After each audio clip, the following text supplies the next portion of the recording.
Lily climbed onto her grandmother's lap. I used to sit at the end of the pier and listen for whales, said Lily's grandmother. Sometimes I'd sit there all day and all night. Then suddenly I'd see them coming toward me from miles away. They moved through the water as if they were dancing. But why did they swim to you, Grandma? Asked Lily. How did they know you were there? Lily's grandmother smiled. Oh, you had to bring them something special, a perfect shell or a beautiful stone.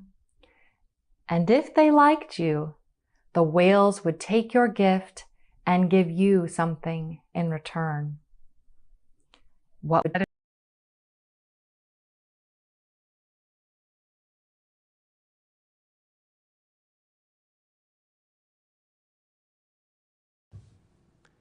Please join us in our opening hymn, From This Bright Hour.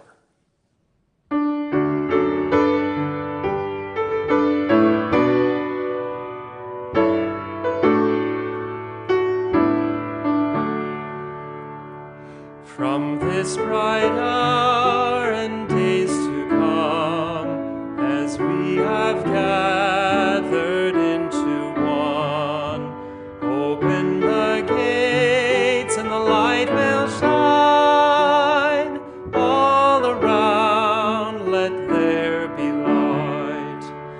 Wounds of the world begin to heal as peace with justice is made real.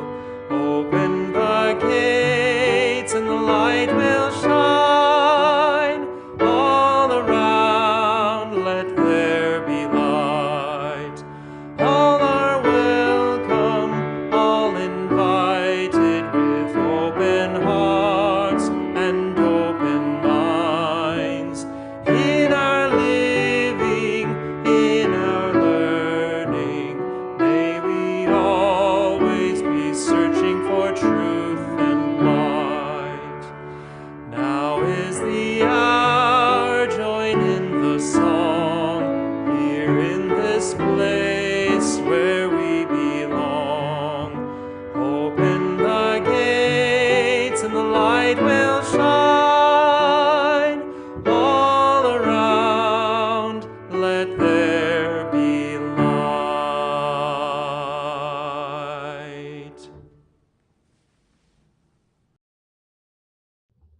Good morning, and welcome to First Unitarian Church of Portland, where our mission is to nurture the individual spirit and to build the beloved community. We're so glad you are with us this morning for our family worship service. At the end of our service today, you'll see a link to connect with other learning community families, to socialize and reflect on today's service on Zoom. We hope your family will join us for our holiday worship services this year. Our solstice service is on Monday, December 21st at 7 p.m. Our family Christmas Eve service is on Thursday, December 24th at 4 p.m., and the traditional service is at 8 p.m. On Sunday morning, December 27th, we will rebroadcast our 2019 Christmas pageant during the family service and during our main Sunday service. Please see the church website for more details. Every Sunday, we light a chalice, and this morning, Martha Jones and Brian Setzler, two members of our Religious Education Committee, will offer the chalice lighting. If you have a chalice at home, I invite you to light it now.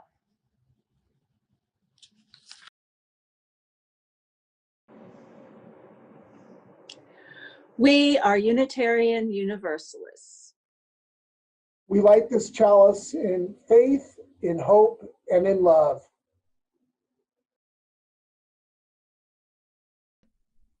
From marine biologist and early conservationist Rachel Carson. The winds, the sea, and the moving tides are what they are. If there is wonder and beauty and majesty in them, Science will discover these qualities. If there is poetry in my book about the sea, it is not because I deliberately put it there, but because no one could write truthfully about the sea and leave out the poetry. Come and let us worship together. I'd like to share a story with you this morning called The Whale's Song. It's written by Diane Sheldon with paintings by Gary Blythe. Lily's grandmother told her a story. Once upon a time, she said, the ocean was filled with whales. They were as big as the hills. They were as peaceful as the moon. They were the most wondrous creatures you could ever imagine. Lily climbed onto her grandmother's lap. I used to sit at the end of the pier and listen for whales, said Lily's grandmother. Sometimes I'd sit there all day and all night. Then suddenly I'd see them coming toward me from miles away. They moved through the water as if they were dancing. But why did they swim to you, Grandma? Asked Lily. How did they know you were there? Lily's grandmother smiled. Oh, you had to bring them something special, a perfect shell or a beautiful stone. And if they liked you, the whales would take your gift and give you something in return. What would they give you, Grandma? Asked Lily. What did you get from the whales? Lily's grandmother sighed. Once or twice, she whispered.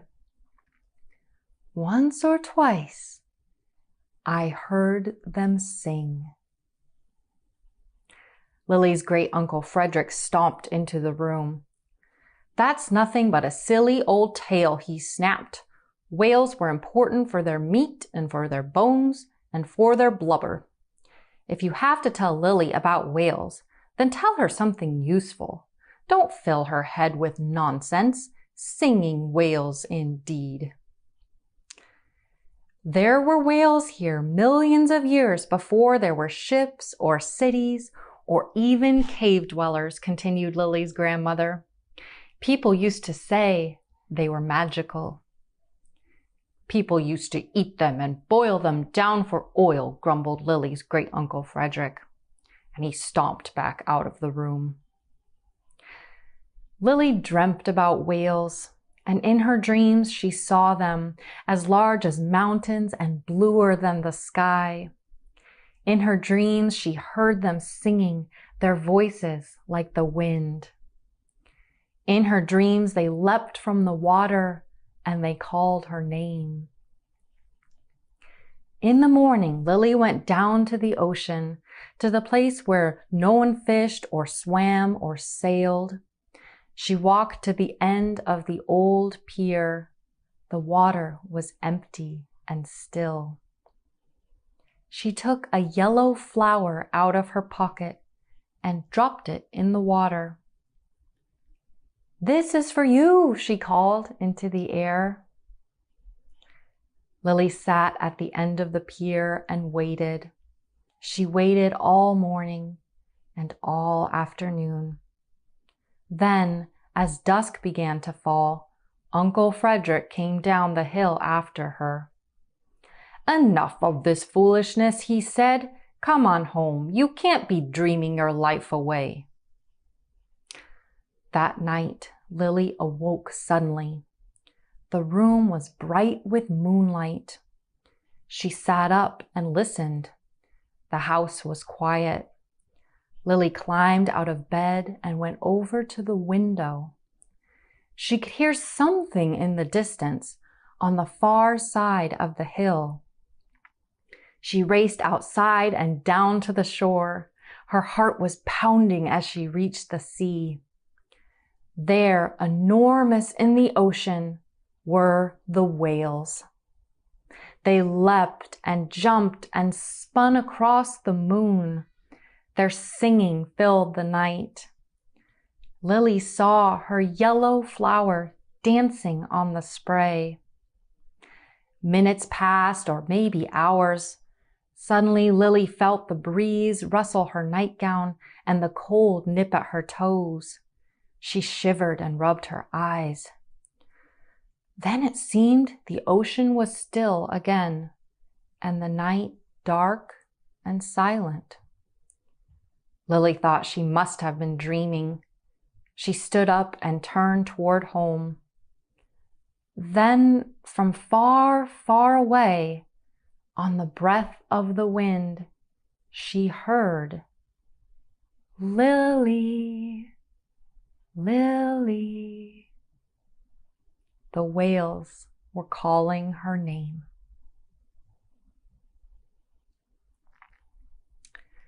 Thank you for listening to the story. I remember the first time that I saw a whale. I remember feeling overwhelmed with intense emotions as I tried to take in the intensity of the moment. This creature so incredibly large, so huge, breathtakingly beautiful. I often imagine what it would be like to visit their world.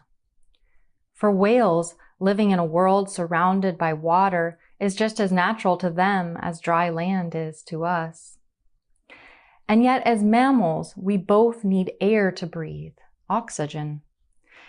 In fact, from the study of evolution, we know that the species who were the early ancestors of whales actually lived on land about 50 million years ago. As they evolved, they adapted over time and returned to life in the sea. We say returned because it is believed that all life originated in the water. Yes, even our own longest ago ancestors. Yet today, as land dwellers, we actually know rather little about the oceans of our own planet. According to the National Oceanic and Atmospheric Administration, 71% of our planet is taken up by ocean. And yet 95% of that ocean is completely unexplored. The great depths of our oceans remain quite a mystery. Now, even whales may not know much about the greatest depths, which are far deeper than they live. But imagine what they do know.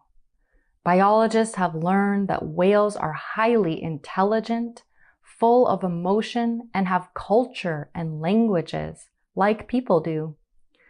And much like Lily in the story, people have actually been able to hear them speak to one another. Wouldn't you love to know what they were saying? I certainly would. Some biologists study whale languages and are hopeful we may be able to learn to understand a bit of what they are saying, maybe even communicate back. What might they have to teach us? About our planet? About life? What do you think they might want to tell us? If you could ask them a question, what would it be?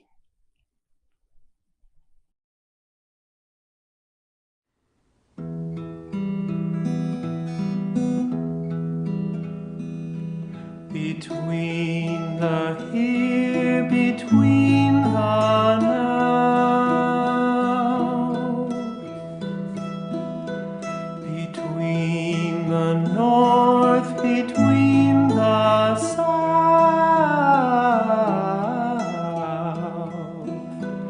between the west, between the east,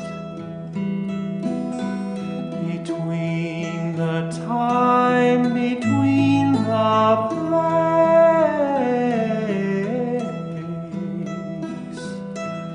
from the shell, the song of the sea, neither quiet nor calm, searching for love again, my love.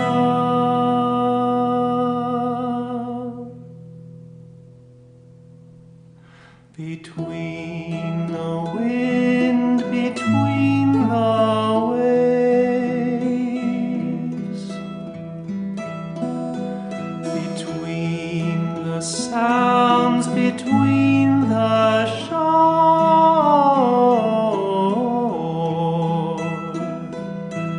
from the shell, the song of the sea, neither quiet nor calm, searching for love again, between the storms, between the storm, between belief, between the sea.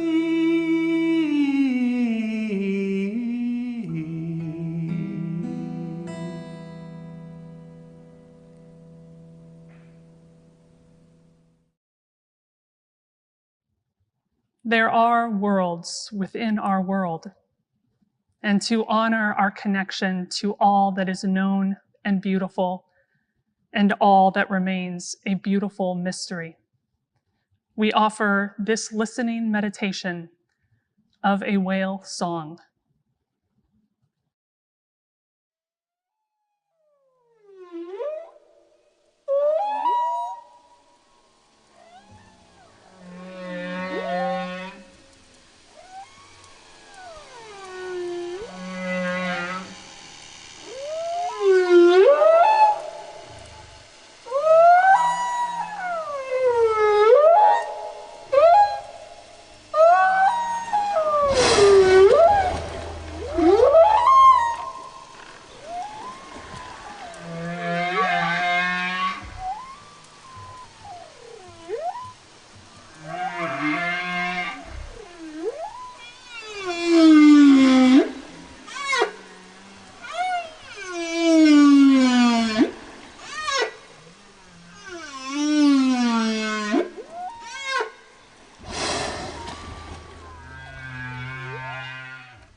Henry David Thoreau, transcendentalist, poet, and naturalist, said, "We need the tonic of wildness.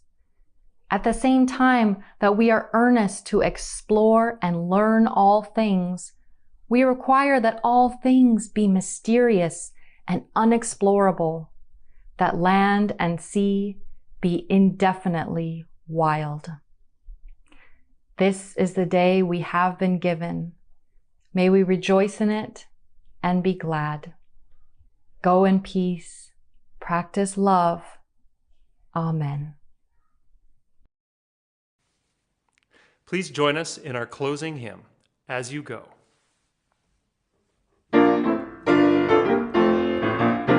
We hold you in our love as you go, as you go. May your heart be at peace as you go, to nurture the spark of your precious life. We hold you in our love as you go. We hold you in our love as you go, as you go. May your heart be at peace as you go, to nurture the spark of your precious life. We hold you